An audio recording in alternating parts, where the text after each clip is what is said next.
So, what do you guys want to talk about?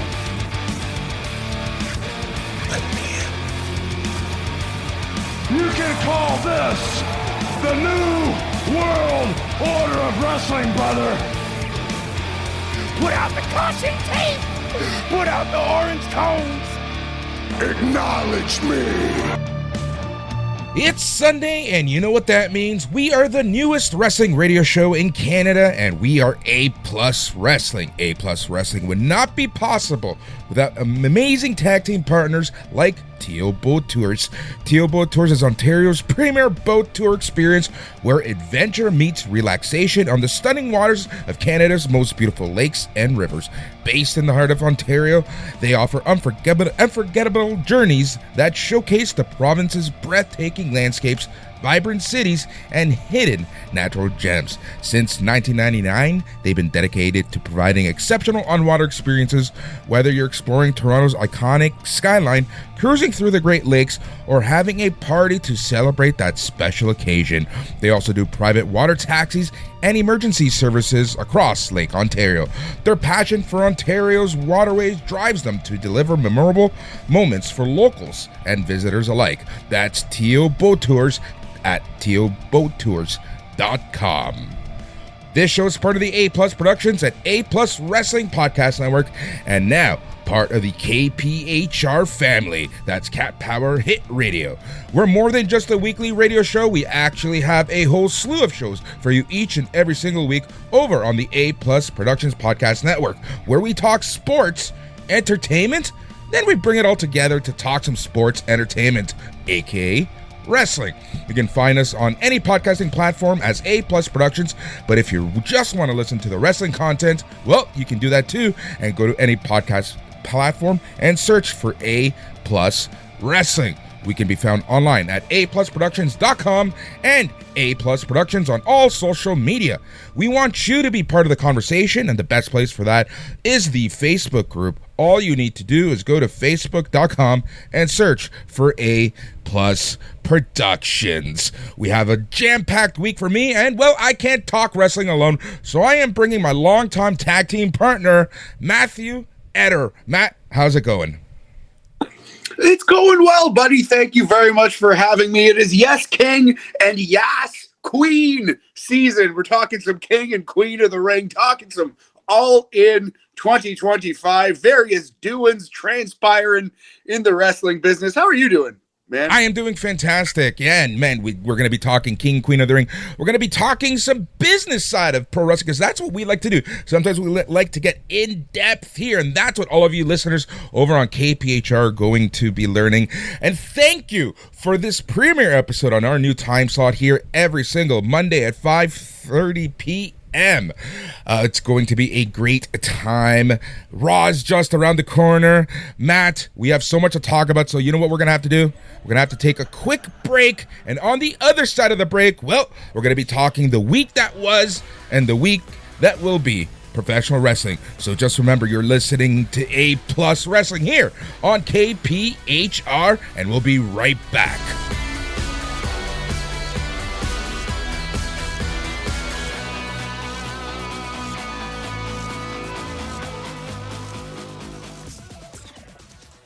This is Joseph Vendetti from Barbarian Bar Fitness, your source for Canadian-made functional fitness equipment built for the grind. Pro wrestling doesn't take an off-season. It's 52 weeks of punishing work in and out of the ring. That's why we designed versatile, battle-tested gear to help you train harder, recover smarter, and stay ready for the spotlight. Our mission? To empower wrestlers, coaches, and athletes with equipment that elevates your performance and amplifies your impact. Visit barbarianbarfitness.com and unleash your potential.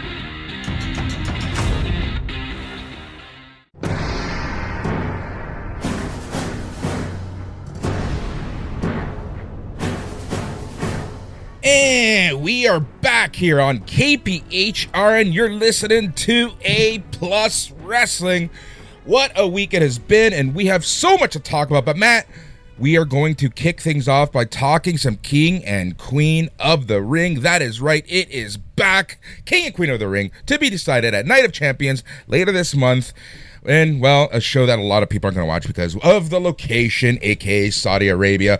But let's not even get into that right now. Let's talk about King and Queen of the Ring. And the first thing I wanted to talk to you about was, well, this year's format is slightly different because the first round was not just one-on-ones. It was a slew of 4-person fatal 4-way matches. I just want to ask you right away, do you like this new format? I like the idea. It's something different. I don't know if I want this every year.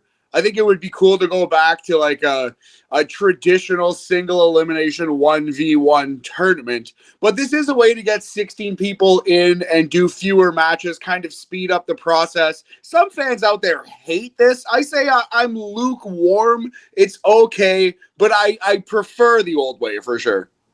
Agreed. Yeah, it's you know what? I like the fact that they're trying something different, right? Fans love to complain about the same stuff over and over, that it's the same format over and over, and not just the King and Queen of the Ring. We're talking about wrestling in general, right? So I kind of do like the fact that they're trying to spice things up. But what would be cool is if every year that first round is kind of different, right?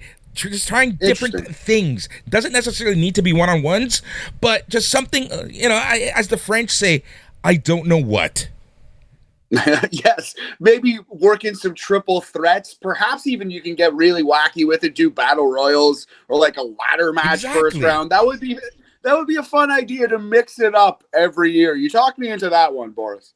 Right? Exactly, man. It's very interesting. So let's talk about the people that are left. So let's start with the men's King of the Ring tournament. Sami Zayn and Randy Orton are going to be facing off against each other on one bracket. Then in the other bracket, we have Cody Rhodes against the winner of the Celtic Warrior Sheamus versus Rusev versus Big Bronson Reed versus main event Jey Uso. Man, so let's I'm going to assume, and you can correct me and give me your prediction, I'm going to assume we're going to see Jey Uso move on to the next round. That would leave us with Cody Rhodes versus Jey Uso in the semifinals match. Interesting. That I could definitely see that.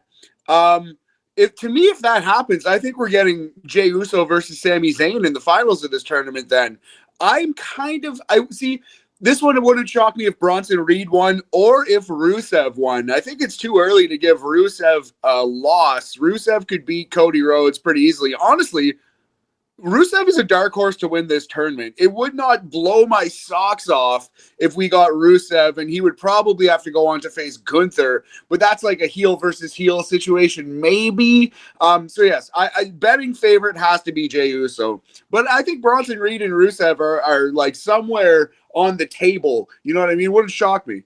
Yeah, exactly. That's the thing, right? And I like the fact that this tournament right now isn't predictable, right? That's something that I do like about Triple H as creative. Like, he's not perfect, but something I will give him a lot of credit for is that he's not booking too predictable. And that's what I really like. I like being able to go into a show and feeling like I don't know exactly what's going to happen.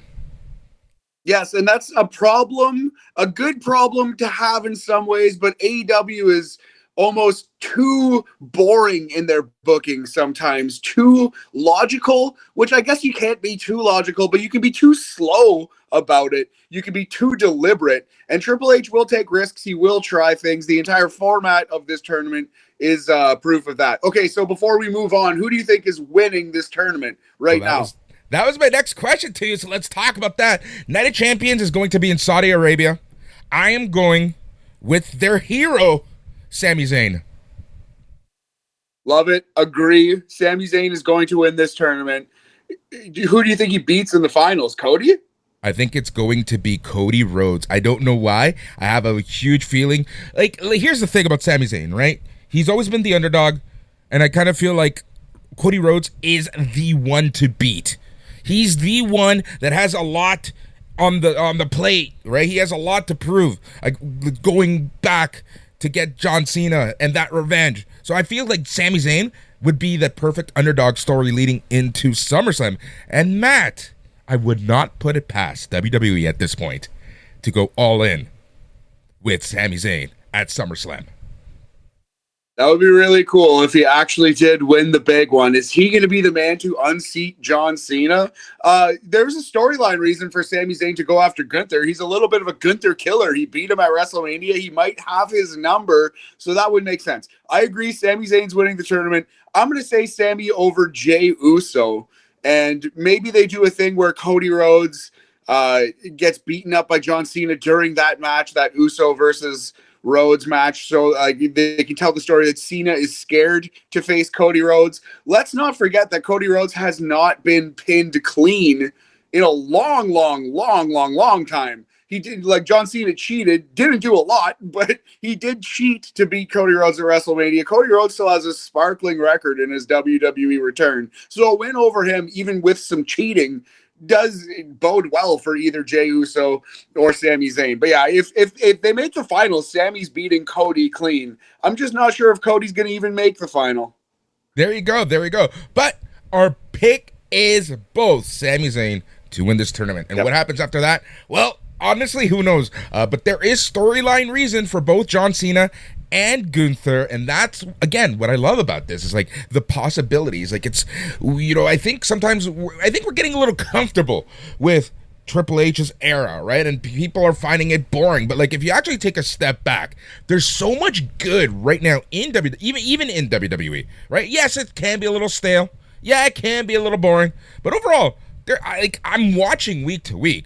I'm not like feeling like it's a job to watch Raw and SmackDown a little more. But you know what I mean? Like, the weekly TV still is entertaining. PLE's still fun, still good. In-ring, much better than it has been in many years.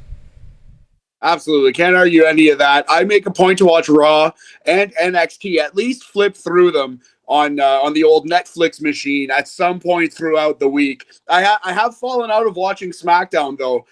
With the tournament, I think the semifinals of the men's and women's bracket are slated for the June 20th episode of SmackDown coming up this Friday. So I believe I'll be watching this week if they do all 4 semifinals of the men and women. Yeah, there we go. All right, let us move on to the women's tournament. So far into the semifinals, on one bracket we have Roxanne Perez versus Jade Cargill. Matt, that's a match I didn't know I wanted to watch. Right? That is going to be an interesting clash of styles, and it'll be a good litmus test to see how good Roxanne really is. Can she get a great match out of Jade Cargill, who is still, she's not Daniel Bryan in the ring. She is no Bryan Danielson. She's no Roxanne Perez, but she's learning. She's got size, got that aura, got that presence. So that could be a really special match. I do think Jade is going to win, and I think Roxanne's going to make her look like $1 million. Agreed. I'm really looking forward to this match. And then on the other side, on the other bracket, we have Alexa Bliss, who, the way that she beat everyone, and her face to Charlotte Flair after the match was fantastic. Go find it on YouTube. Really fun ending to the match. But a quarterfinals match with Asuka, Stephanie Vaquer, WWE Women's Tag Team Champion Raquel Rodriguez, and Ivy Nile of American Made. Those 4, really good mixing of styles, really good mixing of vets versus rookies in WWE. Dude, Asuka and Stephanie Vaquer are going to square off. Yes. A beast still my beating heart. That's going to be an awesome little showdown we're going to get. But like you said, Asuka kind of a striker, Ivy Nile, ground-based Pokemon.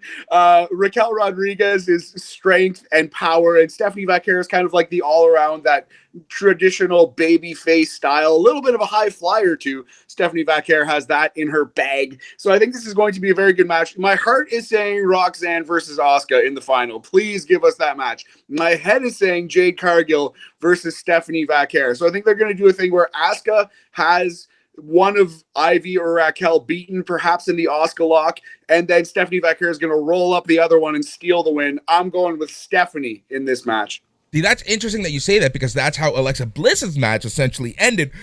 WWE refrains from kind of having the same ending multiple times, whether it be in a week or a show. So I like that idea, but it's already been done in this tournament, right? Where we have producers who actually talk to each other. That's fair. That is an excellent point. But they could do like the mirror image gimmick. You know, I feel like they're Yes. going to work that into the story. But that is a good call. They've already gone to that well. Maybe they won't do it again for that exact reason. Good point. Agreed. And just having Asuka back after a year absence due to injury, that's going to be awesome to see her back. We're looking for, like I said, looking forward to Asuka and Stephanie Vaquer in the same ring. Man, and here's the other thing. Evolution coming up in just under a month. It's Atlanta, Georgia, Jade Cargill's backyard. So I have a feeling that they're going to be pushing Jade Cargill to the moon from now until the end of the summer. So I could see her winning this entire tournament. I agree wholeheartedly. I think Jade's beating Roxanne. Who do you have winning on tonight's Raw? Asuka or Stephanie? Oh, this is the hardest decision ever. I'm gonna have to say Asuka just because it's her return and having an Alexa Bliss Asuka match kind of to me feels a little tastier. Okay, fair enough. So we differ on that one. Who do you think is going to the finals in this tournament? For my bracket with Asuka and Alexa Bliss, I'm gonna have to say Alexa Bliss. Nice. Okay, and she will face Jade Cargill. Jade Cargill, and you think Jade Cargill is winning Queen of the Ring? Queen of the Ring 2025, Jade Cargill. Yes. Okay. So I agree with your winner. I think Jade Cargill wins. I think Jade Cargill beats Stephanie Vaquer in the finals. I think Vaquer is going to win this match. She's going to beat Alexa Bliss, and Jade Cargill is going to beat Roxanne and Stephanie and kind of cement her status as the kayfabe new, big bad of the women, the new hot rookie, for lack of a better term. I think she's going to be that one, that Connor McDavid prospect, that Gavin McKenna prospect, if you're nasty, Boris. I like that. So we're on the same page. Let us know, listeners, what you think by going over to the Facebook group. There's always some great conversations there. Facebook.com and searching for A Plus Productions. Tons of stuff to do there. Matt, let's jump over and talk about something very controversial that happened on Monday Night Raw. A surprise to many people. Gunther is your new World Heavyweight Champion going over Jey Uso. Is this a surprise to you? I didn't see Jey Uso losing the title this quickly. It is a surprise, yes. I think he's the right man for the job. There are big rumors that have all been almost confirmed, not quite said out loud, but it seems like Gunther will be wrestling Goldberg at Saturday night's main event on July 12th, the same time as AEW All In. So it seems like they're counter-programming All In with Gunther versus Goldberg. If they are doing that, and it sure seems like they are, the best thing to do is put the belt back on Gunther, give it more stakes, give it more meaning, see if Goldberg can win that title one last time. God, I hope he doesn't. Boy, I hope he doesn't, Boris. But yeah, it is a surprise until you realize that he's facing Goldberg soon, and that makes it more explicable, my friend. Agreed. There, people want to make up a lot of reasons why Jey Uso lost the title. I'm with you, right? Like you said, it's been everything but officially confirmed by Triple H, essentially, that it will be Goldberg versus Gunther, and that's why Gunther ended up winning on Monday. But man, here's the thing. Jey Uso's title reign was 51 days-ish.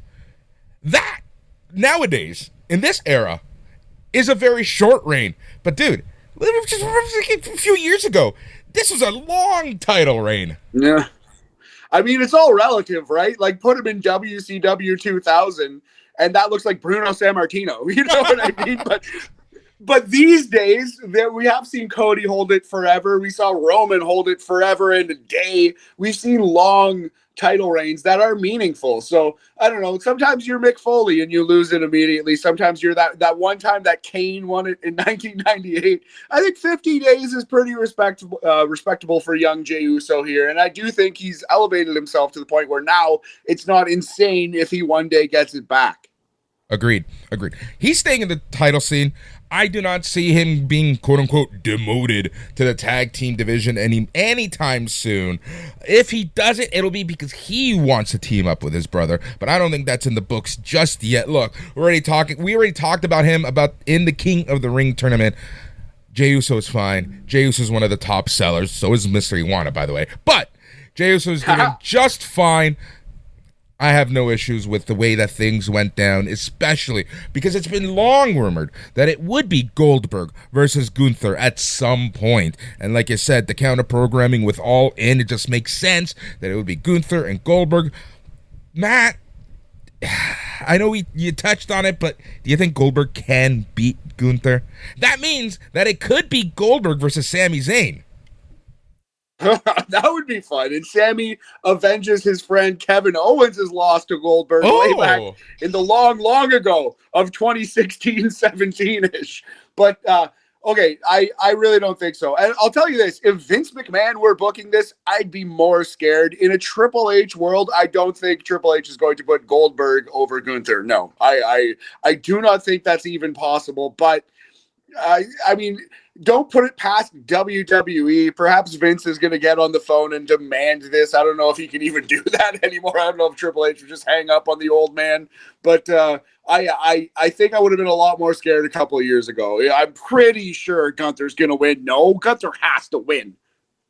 He has to win. He has to win. It would hurt my heart because it would just honestly feel like the more things change, the more things stay the same with WWE, right? And that's what I think WWE is trying so hard to get away from. Even with a lot of the TKO business nonsense, I think WWE right now is still trying to win fans over and bring them back to WWE as opposed to losing them to AEW. Agreed wholeheartedly. And if anyone can get a good match out of Goldberg at this stage, it is Gunther. Let's hope Goldberg doesn't kick his head clean off his shoulders in the process, like he did to Bret Hart once upon a time.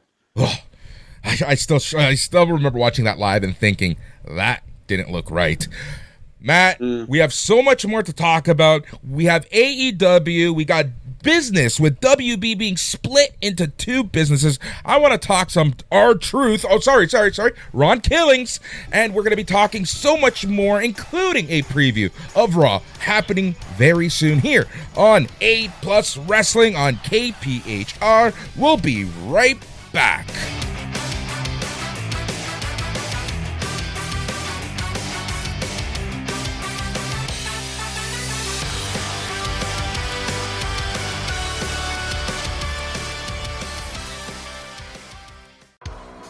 Are you ready to embrace the dark side?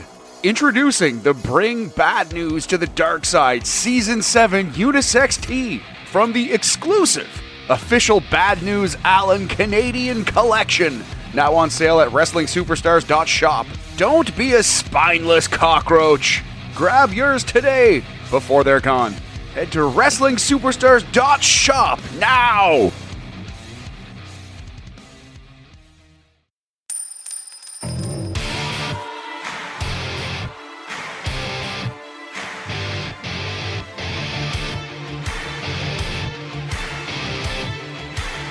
And we are back here on KPHR, and you're listening to A+ Wrestling.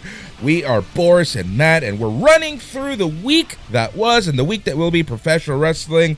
Matt, so much to talk about still. We're going to talk about some AEW, but before we jump to AEW, I wanted to talk about someone who used to be in AEW, someone who had a very interesting vignette airing on NXT this past Tuesday, and that is formerly known as Mariah May, now known as Blake Monroe. Yeah, a little I Dream of Jeannie vibes for the old heads out there. She's so talented. She's very, very good in the ring. Amazing promo. The presence, the star power is all there. She pretty much checks every box that you want in a wrestler. I didn't love this for some reason. It kind of felt a little too cheesy. She could be, I don't want her to become like a weird comedy character. I want her to be a big deal and a world champion. And hopefully it was just a little bit of a bumpy start. How did you feel about Blake Monroe? I don't know. I didn't like it. I didn't not like it. They did present her as a star. they presented her in a way that they're introducing you to Blake Monroe. But if you know who Mariah May is, it's all good. I like that part of it. They're surely have tons of confidence with Blake Monroe. And I think it'll be interesting to kind of see her once she gets in the ring. I'm very curious to see how they present her, like, as a wrestler. Yes, absolutely. And one of her big gimmicks in AEW was that she would very often do violent matches, street fights with blood and weapons, and she's really not scared to dirty it up, Ric Flair style, Mick Foley style. You know what I mean? Like, she would really take some gross bumps into thumbtacks and etc. I wonder how much of that will be worked into her character, if any at all. Like, she will have some street fights and some violent matches eventually, but maybe not even once in NXT, so it will be interesting to see how they develop Mariah May, Blake Monroe's character here going forward. This was a soft single, maybe a ground out to the shortstop, but I have utmost faith that she'll be a huge star in WWE, and people will forget about this if they didn't like it, which I'm sure many did. Exactly. Let's talk about that, because you touched on an interesting point when you mentioned that she liked those violent matches. And let's be honest, she's going to be skyrocketed to the main event scene in NXT, where JC Jane is your NXT Women's Champion. And JC Jane is also someone who's not afraid to get a little more physical in the ring, to have those violent matches. So, Matt, dare we say we might see one of those matches at Evolution on June 13th? July 13th. Maybe. July 13th, yes. It's definitely possible. They might need a third in there, and I'm sure they can find someone willing and able in NXT, a third or a fourth. Could be like a ladder match situation. But yeah, just because JC versus Blake seems like it's heel versus heel right now, I guess they could be bringing in Blake Monroe, Mariah May as a babyface, but she's been a heel her entire career in North America, at least. So I think that we're going to get a triple threat match where JC, Blake, and a third definitely break the rules a little bit. We're going to see some chairs and some tables and some things. Agreed 100% with you. Talking about Evolution, we've just talked about the newest woman in WWE NXT. Let's talk about someone who really helped. Say what you want about her. She really helped to bring the women's division to where it is, whether it be in ring or whether it be reality TV, and that's Nikki Bella. We saw her return on Monday Night Raw. Thoughts on her return and the whole getting involved with Liv Morgan? Yeah, so it's interesting, kind of hot girl feud for this hot girl summer. Boris, we know all about the hot girl summer, or perhaps the hot boy summer, not just because we're Husky Harrises and we sweat a lot. But yeah, I mean, yeah, I'm a red-blooded cisgender heterosexual man, Boris. Of course, I'd like to see Nikki Bella back on my television. How could you not? It will be fun to see Nikki versus Liv, kind of two sides of the same coin there in a lot of ways. Nikki Bella does not get the credit she deserves for the improvement that she made in the ring. She started off pretty hopeless and ended up as a very good wrestler, like serviceable good wrestler who had good matches with a lot of people. I wonder how much of that she still has left in the tank, but this is an interesting feud. Eye candy feud, if nothing else, but hey, I'm here for it. Exactly, right? You're gonna get this at some point. It's still the business of professional wrestling, right? Like, you say what you want. The focus should be on the wrestling, but it is on TV, so there's always going to be that other side to it. But I'm really looking forward to this. I'm assuming that we're gonna get the return of Brie, and I'm assuming that we're gonna get the Bellas taking on Raquel Rodriguez and Liv Morgan for the tag titles. But again, dear God, please don't give them the titles. Maybe for a second, maybe for a week or two. It wouldn't be the worst thing in the world, but I don't see that.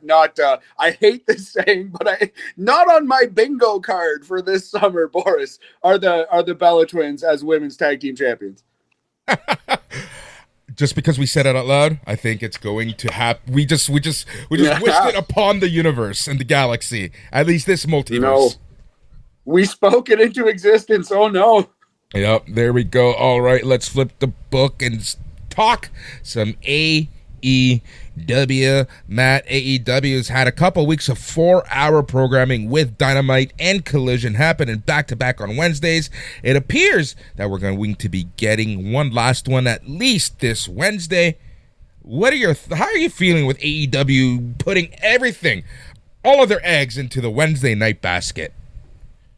I guess it's happening because of the playoffs going on in the NHL and the NBA, right? Yeah. It's like it's a programming change. So I mean, you gotta adjust and take the punches and do what you can if you're AEW. I don't think it's the worst idea. It is a lot to ask of fans for sure, and I certainly have not watched both of these shows with like a fine-tooth comb, you know what I mean? I've been kind of in and out, but we've seen some good things. We have 3 awesome matches lined up for All In, and we have a 4th basically like about to be announced, which is going to be Will Ospreay and Swerve Strickland versus the Young Bucks, which should be an awesome match as well. So yeah, I don't know. It's a big ask of your fans, and I, for one, have fallen out of AEW just a little bit because of these marathon shows they're putting on, but I understand they have to pivot. They have to do something. It's not permanent. It's just you're going to lose a couple people. They lost me a little bit with this, I got to admit. Yeah, and what's unfortunate is that we are in the build-up to their biggest show of the year happening on July 12th. Man, it's just, to me, it's unfortunate, right? Like you're building up and you're building an amazing superstar card. Like the 4 matches already announced are just amazing, or 3 matches announced, and the one that you had mentioned. So it is unfortunate that, they are kind of sacrificing AEW just a bit on the heels of the biggest show and what I've said, the biggest summer for AEW, as they try to recapture that audience. I agree wholeheartedly. This is if not the most important, you can argue going to Wembley the first time was the most important with all the CM Punk drama happening and such, but this is right up there. They really have a chance to reestablish themselves, and it does kind of suck they've been dealt this hand, but they're still doing good stuff on the shows. It's there for you if you want to consume it as a fan. It's not a death knell or something, but I do understand why fans are getting a little burnt out on this product leading up to their biggest show. That's not what you want necessarily. Yeah, that's the unfortunate part. That's the unfortunate part right there. But yeah, let us continue to talk about AEW TV, because earlier this week, Warner Brothers Discovery did something that a lot of people assumed was going to happen. And essentially, what they did is they're splitting up Warner Brothers Discovery into 2 distinct publicly traded companies. They're going to take all of their properties and split them in half. You're going to have essentially one company that has DC Studios, HBO Max, and all of their streaming under one umbrella. And then the other company will be all of their TV properties. Now, where does this leave AEW? That's the interesting question that honestly nobody has the answer to. Last year was announced that AEW actually signed a renewal for TV, and part of this renewal was involving their streaming to HBO Max. So what does happen with that actual contract? We don't know yet. It's too early to tell.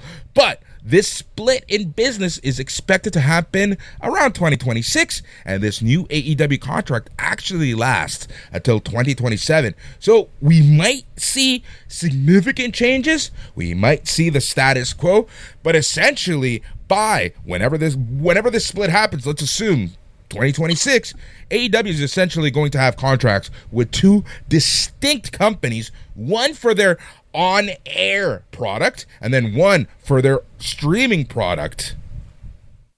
Yeah, it will be interesting to see how it shakes out, but AEW kind of is the bridge between those 2 companies, because they are for all intents and purposes a sports program that you do kind of need to watch live, that does live on streaming forever. It will be interesting to see. Maybe they can get more money out of this. Who knows how it's going to shake down in the end.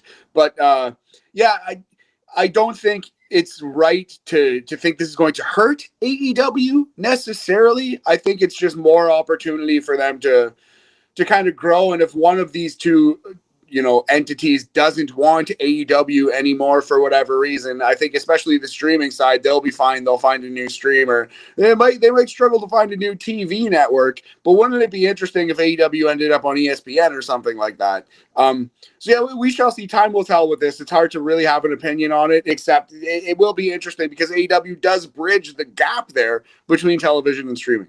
Yeah, they really do. It'll be very interesting to kind of see what happens. I'm going to keep a close eye on it. I do really enjoy the business discussions. We have business experts waiting in the wings to chat about this and so much more. But we do kind of like getting deep into the business talks. And Matt, more often than not, we get things right when we dig deep into the business side of things. Don't mean to toot our own horn, Boris, but like Tony Kornheiser would say on PTI, Boris, I believe we had that. You can check the archives. We had some calls back in the day, but yeah, like you said, and I think we're handling this the right way. It's tough to know even what to make of this until we start to see it play out a little bit more. So I think the best thing to do is not overreact and say, "Oh, AEW is definitely dead. David Zaslav's gonna kill it." Like, let's just let the chips fall where they may for a second here. Having said that, though, I do want to I don't want to say that everything is going to be fine, because we've seen what happened when merges break with WCW. Essentially, it was the merger with Time Warner and AOL that blew up WCW. I don't want to say that this is what's going to happen with new powers that be, but it's something to keep your eye on. What really does help AEW, and you said it, Matt, is the fact that they are live sports programming, which is essential for TV right now. Just inherently, the fact that they're going to two different companies is it's a better scenario than WCW, because WCW was companies merging and like one guy basically being able to decide the fate of WCW. Like we said, if AEW loses streaming for whatever reason, they still have a live TV product on the air and they can go find another streaming service. Like, the fact that there are two different people making the decisions means that two people have to kill it for it to be dead. And I don't think we have to worry about that. It is interesting to keep our eyes on. But yeah, AEW is ostensibly a live sports product. I guess wrestling isn't a sport, but that's what it is. The ratings aren't that bad. They're getting worse. They're shrinking, but ratings across the board and everything are shrinking. It's not panic bad yet. Like, they still do pretty decent ratings. If people haven't panicked about outside of columnists and analysts, but if the business folk haven't panicked about NHL and NBA ratings, I think we're okay. Absolutely correct. Nothing to add there. So yeah, I just it's a good thing to note. Like, this is basically what killed WCW, but in reverse, the other way around. The fact that its company splitting up, I kind of think bodes well for AEW, because they do now have, they have basically two different homes, and if they lose one, they can replace that one while still having the other. Agreed. All right.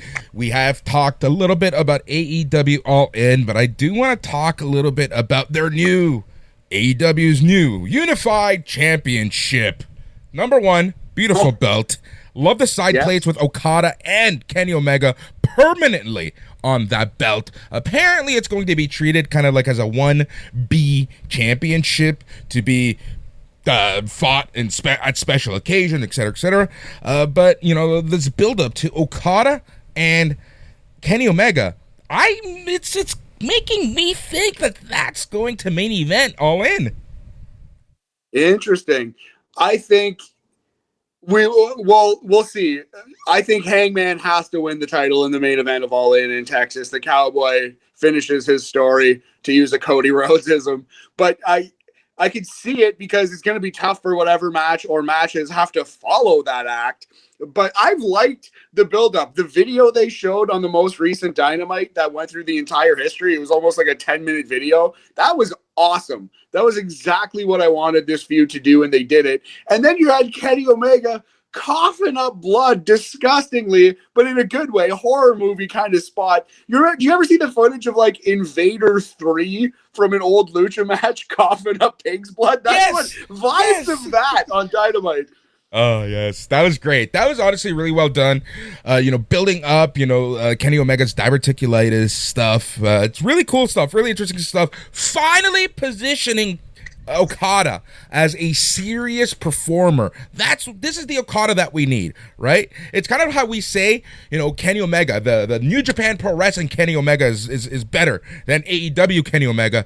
I'm saying the same with Okada. New Japan Pro Wrestling Okada, New Japan Pro Wrestling Attitude Okada is much better than anything he's ever done.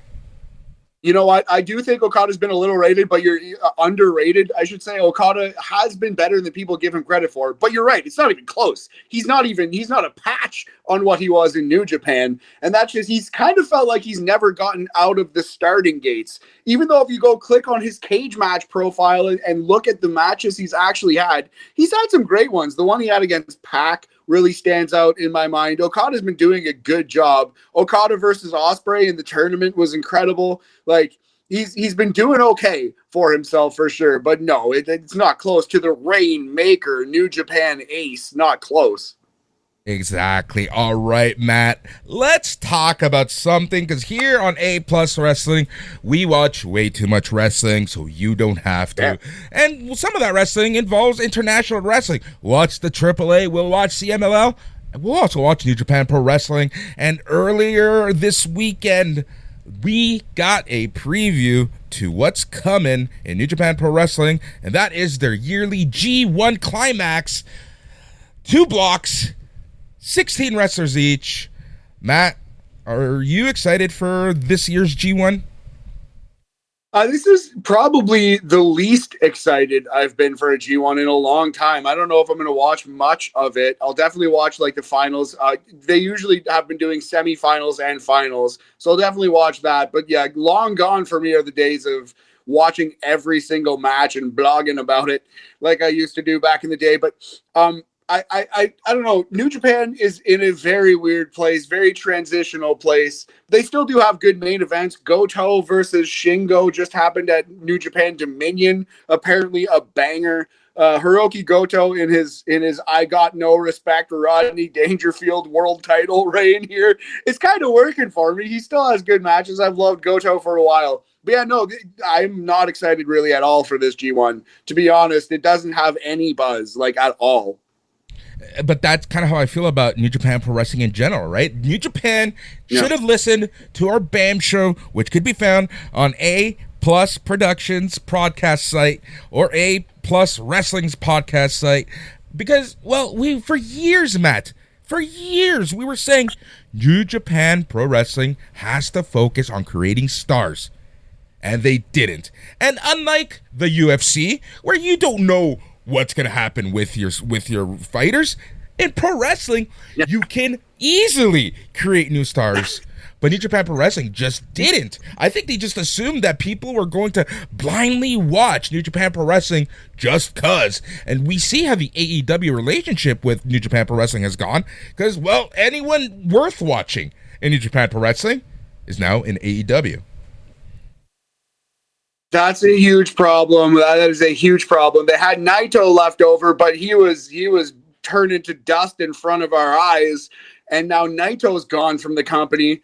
And yeah, it's they have almost no one left. They should use this G1 to truly elevate someone. I'm thinking Yota Tsuji is probably that guy. There could be a number of dudes who they actually choose to pull the trigger on, but they need to elevate someone with this tournament immediately and probably have him beat Goto at the next Wrestle Kingdom.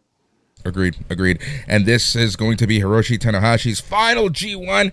Can this guy do a whole G1 tournament? He's going to try, but man, you even see him walking to the ring and he can barely move anymore. He's waddling out there like a drunken Matt Hardy. You know what I mean? Like it's tough times. It's tough times for Hiroshi Tanahashi. I hope he can physically get out of bed to wrestle his next G1 match. You know, that's crazy. That's a big ask from the former ace president, kayfabe president of New Japan. El Presidente himself. I was laughing when he said Matt Hardy. I had a joke lined up about him being like Matt Hardy, and like, you just, man, watching him walk, really difficult. It just reminds me of Beyond the Mat when Terry Funk went to the doctor. Basically, the doctor said, like, I don't know how the F you're moving because you got nothing left on your knees. It's bone on bone. Bone on bone. It's definitely Tanahashi giving bone on bone vibes. Yeah, I that alone is a perverse reason to watch the G1, to see if Tanahashi literally combusts and just turns to a pile of ash in the middle of the ring. Exactly. All right, we will keep watching some New Japan Pro Wrestling and so much more. But Matt, we're going to take a short break, and on the other side of this break, we have some previews and some audience feedback, because that's what we love to do. And yet again, the best place to leave your feedback is by going to the Facebook group. And to do that, all you need to do is go to facebook.com and search for A+ Productions. So we're going to be taking a short break here on KPHR, and you're listening to A+ Wrestling.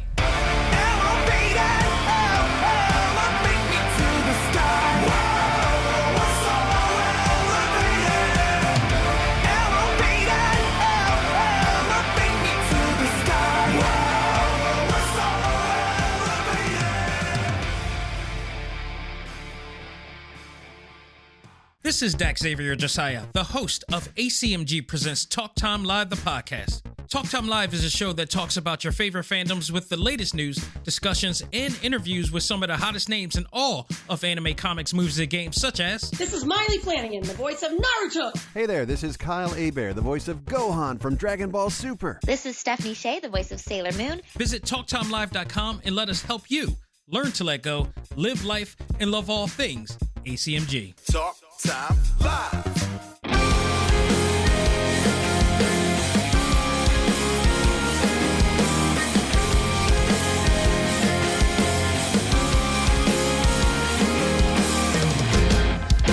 And we are back here on KPHR, and you're listening to A+ Wrestling. I'm Boris, and I'm still here with Matt, and we have a ton of previews plus your feedback to get to.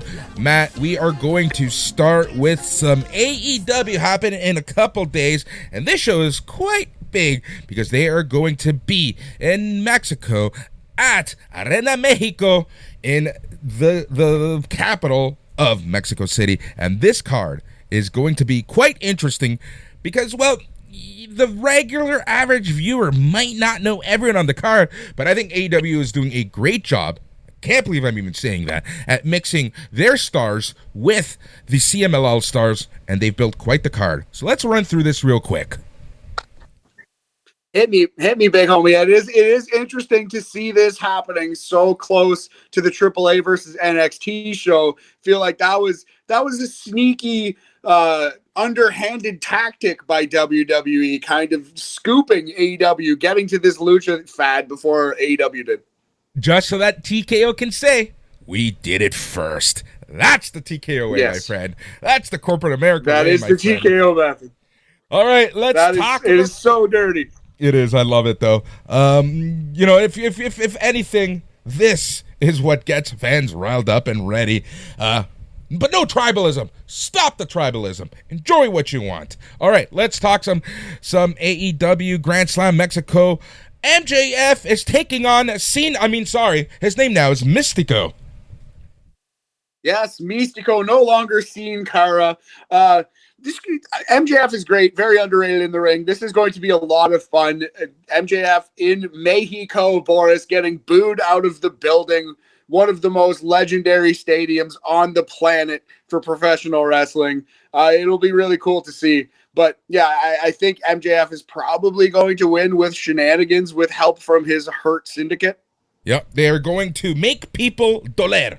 That means hurt in Spanish, my friend. Not only do we talk wrestling, but I can teach you some Spanish too here on KPHR. All right. Also, on the card, we have Bandito, Atlantis Jr., Templario, Brody King, Daniel Garcia, and Adam Cole versus Hechicero, Carl Fletcher, Takeshita, Josh Alexander, and FTR. Very fun match. Yeah. Hopefully, I'm sure they'll get like 20, 25 minutes to work this thing out. Seis contra seis. Did I get that right? I think it's a ocho contra ocho. Is it? Is it ocho? Yeah, Oh, no, it's seis. You're right. It's seis. It's seis contra seis. There we go. So yeah, this is going to be like, look at those names. It's going to be a very interesting, very explosive wrestling match. I'll say baby faces win. All right. We also have John Moxley, Claudio Castagnoli, Wheeler Yuta, and the Young Bucks versus Will Ospreay, Swerve Strickland, Samoa Joe, Shibata, and Powerhouse Hobbs.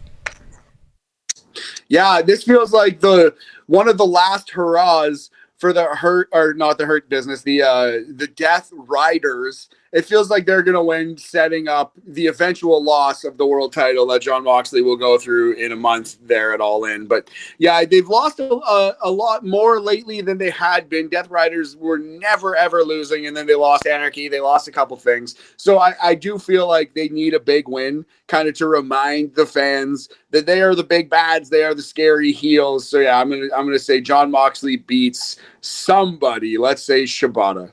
Yeah, exactly. And this is the thing. You hit the nail on the head, man. It is the Death Riders kind of feel like they've lost a lot of steam, right? We need that reminder, and we kind of need that mountain for Hangman Adam Page to climb. Exactly right. And they need to get some W's heading into the big show. Agreed. All right, and then we have a match for the CMLL World Women's Championship. Their champion, Zeuxis, versus Mercedes Moné. Will Mercedes, Mercedes is a great bet in any title match these days. Have they convinced CMLL to put that belt on Mercedes? I think it's probably going to be Moné time, big homie. Yep, it is. I think it's going to happen. Again, it's her gimmick. This could set up a epic match with Toni Storm. I don't see Moné losing unless it's because of shenanigans. Agreed, fully, wholeheartedly. Moné wins, and it will be a very fascinating match at All In when she fights Toni Storm. Agreed. All right, that's what's been announced right now, man. So that's AEW Grand Slam Mexico this Wednesday, June 18th on TBS, streaming on Max, or here in Canada on TSN, a 4-hour block with both Dynamite and Collision. All right, Matt, let us talk and end things off with what's happening very soon on WWE Raw on Netflix. Interesting card. But before we talk about the card, let's quickly talk about R-Truth, now known as Ron Killings. Yeah, this is, at this moment, the most interesting, coolest, best thing happening in wrestling. It's the thing I care the most about. It's the thing that I go out of my way to watch. We'll see how long that momentum keeps going. But as of right now, this Ron Killings character is a really cool thing. It's unique. They're giving this comedy character a chance to really stretch his legs out and really just show the fans once more that he is a good wrestler. He is capable of doing serious, awesome work on his way out the door. Because I know he's been re-signed, but he's 48 years old. You got to think this is his last big major run. And right now it's A+, no notes. Let's hope it keeps going. Agreed, man. Agreed. It is the most interesting thing that's happening in pro wrestling. And WWE, man, you know what? I got to give credit to WWE. Past, present, and future. And that's taking something real life and turning it into a story, right? We've seen it in the past so many times. One of my most notable ones was the whole Matt Hardy Edge drama. Yeah. Backstage drama, Matt Hardy being released and then coming back as this just F-U WWE type of character. We've seen it so many times. Brett and Shawn, they just did not like each other, but they were able to work past that. And you know what? I might hate someone, but if I can make money with someone, you damn know well I'm going to make money with them. And that's something that WWE is great at doing. And they capitalize on that. And I think that they're doing a great job right now with Ron Killings. Agreed. Yeah, Matt Hardy vibes for sure. That's such a great call. It's funny, at the time I was so into Matt Hardy and so feel like he got wronged in this way. But looking back, should have been on Team Edge. I think Edge was right all along. Matt Hardy got a little weird with it. That one promo where he said he hoped Edge died in a car accident. Like, okay, chill. Little slightly incel vibes from Matt Hardy there. But anyway, enough about that. Yeah, you're totally right about this Ron Killings thing, and that's what made the CM Punk, Young Bucks, Kenny Omega thing so frustrating. They left so much money on the table, did AEW. Kudos to WWE for recognizing these opportunities and capitalizing on them. Exactly. That's exactly where I was going to go with that, man. Can you imagine the momentum that AEW would have had if they just worked together and had a boss that could make people work together, and that's one thing I will give the former head person of WWE for. It's being able to be a boss, and his word was final. Yeah, he was. Yeah, he had the cojones to actually make calls. And he had the presence that people would listen to him. And yeah, that's about all that you can say positive about Vince McMahon. Exactly. There we go. All right, let us quickly preview Raw happening shortly on Netflix. We are going to have Bayley talking Becky Lynch. Oh man, Bayley running in yesterday. Or last week, I should say. Bayley running in. That was like my favorite 2 minutes of WWE programming. Looking great, young Bayley. I'm excited for this feud over the summer. It will be interesting to hear her explanation for all of this, although we kind of know it. Exactly. Nikki Bella will also be making an appearance, which I assume we're going to be getting further storyline with her and Liv Morgan happening on the show. Yep, of course, makes sense. Got to keep that fire stoked. Queen of the Ring first round match, Asuka versus Ivy Now versus Stephanie Vaquer versus Raquel Rodriguez. We already kind of talked about this match, but Matt, any final words on this? Yeah, like you said, can't wait to see Asuka versus Stephanie Vaquer. Hope Asuka's feeling good, looking good in that ring. You picked Asuka, I'm taking Steph. All right, there we go. And finally, we have Liv Morgan versus Kairi Sane. Yeah, that sucks. Kairi Sane's losing a lot lately. I hate to see that. Feels like it might be an L for Kairi. Maybe this will be Nikki Bella interference and Kairi can get a well-needed W. Agreed wholeheartedly, 100% on the same page. And that's what I think what's going to happen. All right, that is what's been at least announced for WWE Raw, happening very shortly. And it is that time of the week where we talk to you, our listeners, and we read back any comments, play any voice notes, whatever. And whatever you want to send, let us know. And the best way to do that is by going over to the Facebook group. And to do that, go to facebook.com and search for A+ Productions. All right, thank you so much to everyone for leaving your feedback throughout the week. But this week, we're going to talk about a couple ones in particular. We're going to start with everybody's favorite. That's Blaine Vandergrind. And here we go. Kind of like how the King and Queen of the Ring tournaments have been playing out, I would have actually preferred Charlotte to go over in her match. If it was just a tournament, I would definitely be on board with a newer star advancing. Not that Alexa is particularly new, but I think both of the current champions still haven't quite reached the main event status. They kind of need the rub from an already established talent. Unless there's a built-in story, and I think Asuka or Vaquer versus Io makes the most sense, though I prefer Roxanne to win. Over on the Elite side, Swerve and Ospreay had a killer match to start the show, but I don't think anything was able to follow that. And it should have been the main event. Toni Storm is super over, but more often than not, her opponents aren't. Gunther beating Jay for the title was the right call. Jay is still going to be over no matter what, but he's much better in the chase. And so long as there are two titles, he would have always been the other champion. Often on a level even below the women's or mid-card titles. When you think about how many times he's actually main evented, I would like to see Jay win King of the Ring and challenge the real champion, John Cena, at SummerSlam, like he should have done at WrestleMania. Yeah, it's tough to argue that, although, I don't know, I like the idea of the World Heavyweight Championship being the workhorse title and the WWE title being the biggest star title. Honestly, I truly believe this. And I know they'll never do it because WWE loves to brand everything and push out the new items. But if they just switched back to the big gold belt, the old NWA title that Ric Flair used to wear, the old WCW title that Goldberg and Hollywood Hogan used to wear, if they just switch back, it was on Raw for years. If they just switch back to that world heavyweight title, that would go a long way to making it feel more prestigious. I really, truly believe that. Agreed. They brought the lineage of it, but they didn't bring the actual title and the look, right? Yeah.